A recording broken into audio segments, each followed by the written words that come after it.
একটা সময় ছিল যখন বাজারের দিনটা আমার কাছে অনেক ঝামেলার মনে হতো।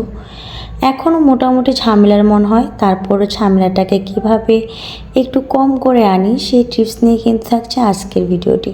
সো হ্যালো এভরিওয়ান, আসসালামু আলাইকুম। এই তো সকালবেলা ঘুম থেকে উঠে একটু নাস্তা বানিয়ে নিচ্ছিলাম, যেহেতু আপনাদের ভাইয়া বাজারে যাবে নাস্তা খেয়ে, এর জন্য জাস্ট একটু নাস্তা বানিয়ে ওনাকে খেয়ে দিয়ে বিদায় করে দিলাম।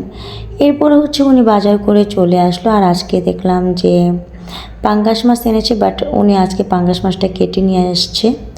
আমি কখনোই ওনাকে পাঙ্গাস মাছটা কেটে নিয়ে আসতে বলি না, কারণ পাঙ্গাস মাছটাকে আমি খুব সুন্দর করে ঘষে মেজে একদম পরিষ্কার করে তারপর বাসাতেই কাটি, যদিও মাথাটা আমি কেটে আনতে বলি। বাট আজকে দেখলাম উনি সম্পূর্ণ মাছটাই কেটে আনছে। এর জন্য ওনাকে বলছিলাম যে আপনি কেন সম্পূর্ণ মাছটা আজকে কেটে আনলেন।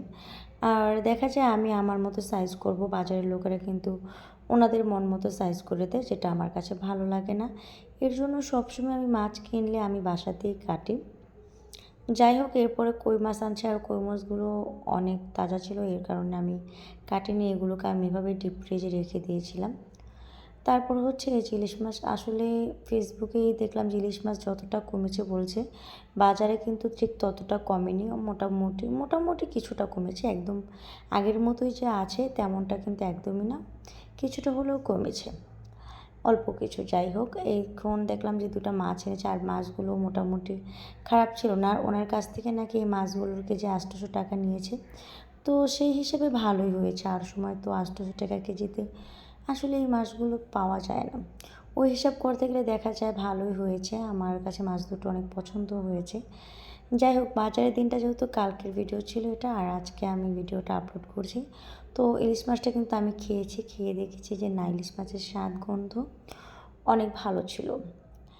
ওনারা নাকি বলেছে এটা চাঁদপুরের মাছ, আমি জানি না কথাটা কতটুকু সত্য, তবে মাছটা কিন্তু ভালো ছিল। যাই হোক, এরপরে মাছটাকে আমি খুব সুন্দর করে ধুয়ে নিলাম, আমি আমার সাইজ মতো করে নিলাম।